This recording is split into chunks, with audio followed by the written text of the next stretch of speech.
everyone. We are from Snow White and the Four Dwarfs. Today we are going to talk about chapter 4, the carbohydrates, sugar, starches and fibers. Carbohydrates are made of carbon, hydrogen and oxygen atoms. These atoms form chemical bonds that follow the laws of nature. The simple carbohydrates are monosaccharides, which are single sugar. The most are hexose. Glucose serves as the essential energy source and is commonly known as blood sugar and dextrose. Fructose is the sweetest, occurs naturally in honey and fruits, and is added to many foods in the form of high fructose corn syrup. Galactose rarely occurs naturally as a single sugar. Disaccharides are pairs of monosaccharides, one of which is always glucose. Condensation reactions link monosaccharides together. Hydrolysis reactions split molecules and commonly occur during digestion.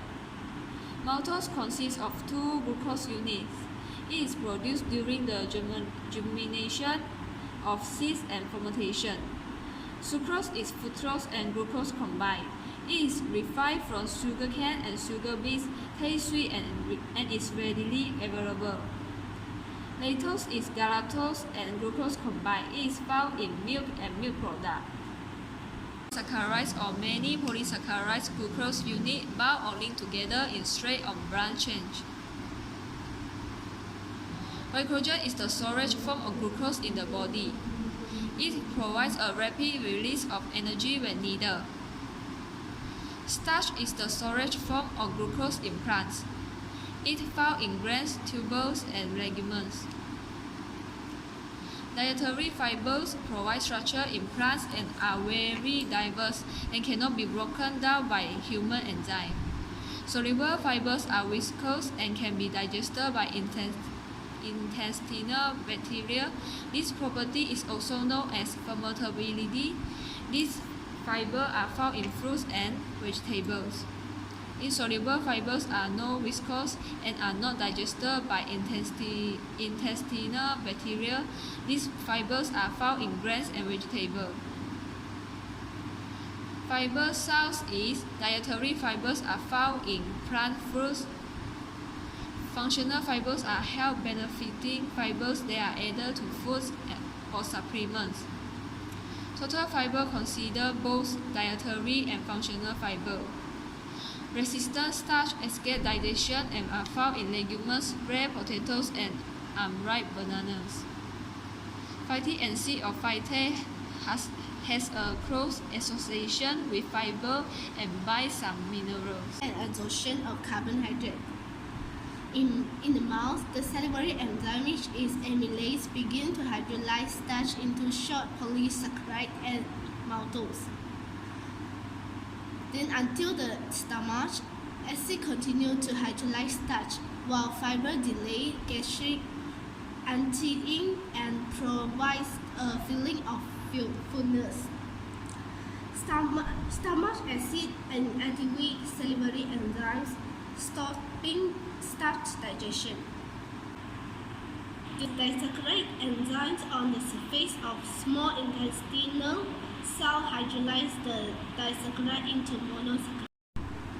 In the large intestine, fiber remain and attract water, soften stone and ferment. Then until the carbohydrate absorption. The carbohydrate absorption primarily takes place in the small intestine. Glucose and galactose are absorbed by active transport, whereas fructose is absorbed by facilitated diffusion. Monosaccharide, the end products of carbohydrate digestion, enter the capillaries of the intestinal villi. The monosaccharide and then travel to the liver, while the portal vein in the liver, galactose and fructose are converted to the fructose. When more lactose is consumed than the available lactase can handle, Lactose molecules remain in the intestine undigested, attracting water and causing bloating, abdominal discomfort, and diarrhea. Causes include lactate deficiency due to the natural decrease that occurs with aging or damage intestinal villi. In the body. In carbohydrate metabolism, the body stores glucose as glycogen in the liver and muscle cell. The body uses glucose for energy if glycogen stores are available. If glycogen stores are depleted, the body makes glucose from protein. Glyconeogenesis is the conversion of protein to glucose. Protein sparing action is having adequate carbohydrate in the diet to prevent the breakdowns of proteins or for energy. Making ketone bodies from fat fragments. The accumulation of ketone bodies in the blood is called ketosis. Ketosis upsets the acid-base balance in the body. The body can use glucose to make body fats when carbohydrates are consumed excessively. Next, the regulating hormones. Insulin moves glucose into the cell and helps to lower blood sugar level. Glucagon brings glucose out of storage and raises blood sugar level. Epinephrine acts quickly to bring glucose out of storage during times of stress. Balance glucose within the normal range by eating balanced meals regularly with adequate complex carbohydrates. Blood glucose can fall outside the normal range with hypoglycemia or diabetes. The maintaining blood glucose homeostasis. First, when a person eating, blood glucose will raise. High blood glucose stimulates the pancreas to release insulin. Insulin stimulates the uptake of glucose into the cell and storage as glycogen in the liver and muscle. Insulin also stimulates the conversion of excess glucose into fats for storage. As the body cell use glucose, blood level decline. Low blood glucose stimulates the pancreas to release glucagon into the bloodstream. Glucagon stimulates liver cells to break down glycogen and release glucose into the blood. And the last is blood glucose begins to raise. Diabetes. Type 1 diabetes is the less common type with no insulin produced by the body. Type 2 diabetes is the more common type where fat cells resist insulin.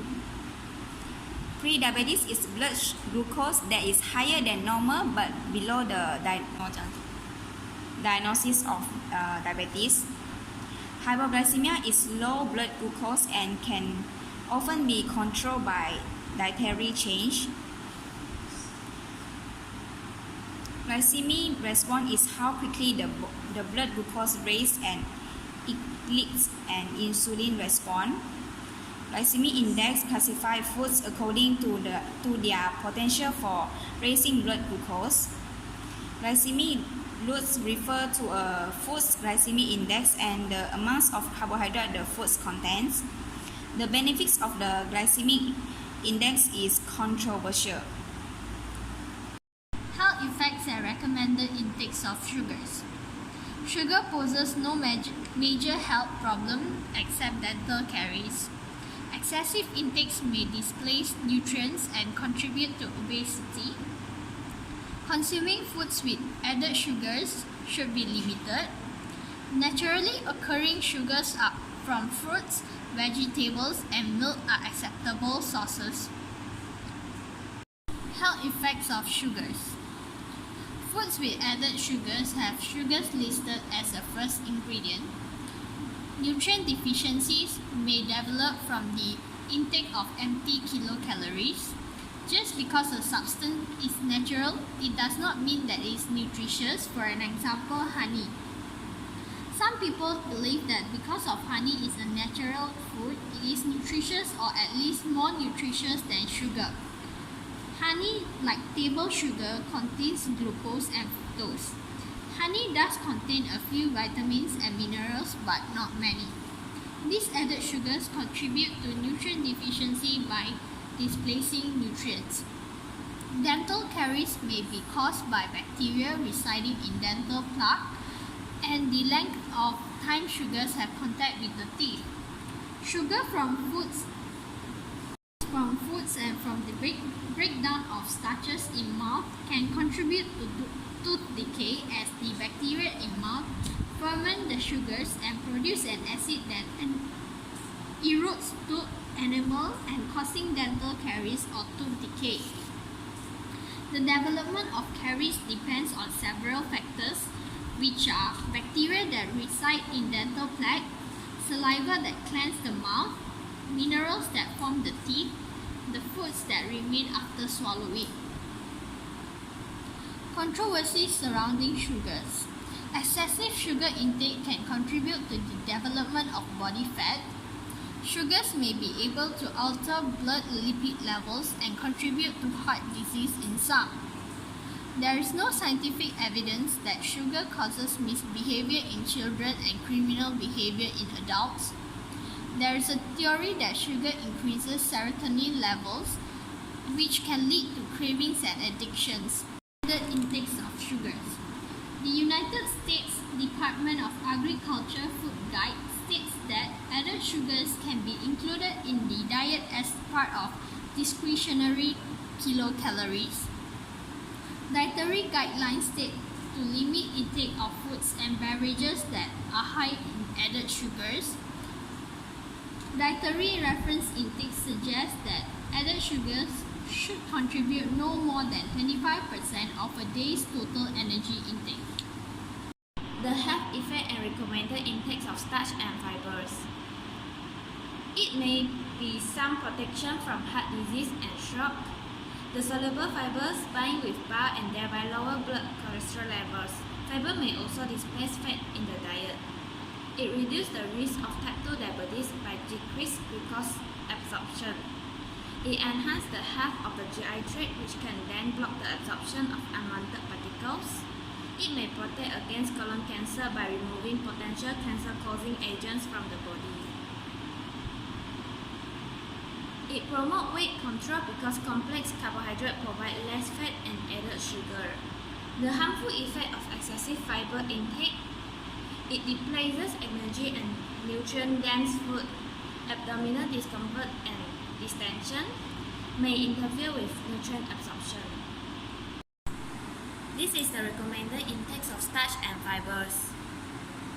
RDA for carbohydrate is 130 grams per day or 45 to 65% of energy intake. Daily value is 300 grams per day.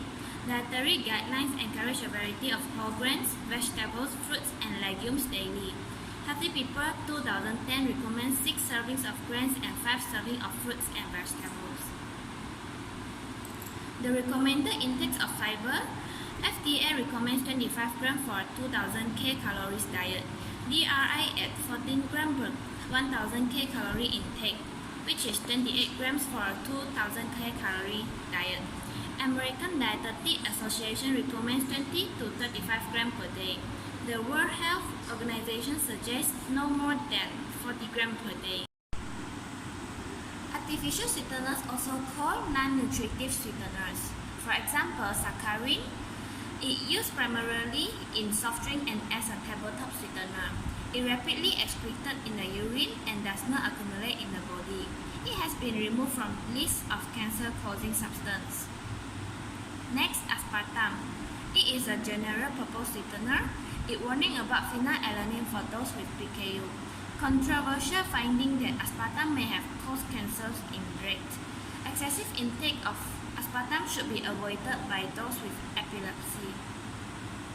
Sucralose. It made from sugar, passes through digestive tract. Neotam. Most recent on the market, very sweet. Phenylalanine is not an issue. Next, tagatose. Tagatose is used for food and beverage. It provides less kcals than sugar. High doses of tagatose can cause fluctuations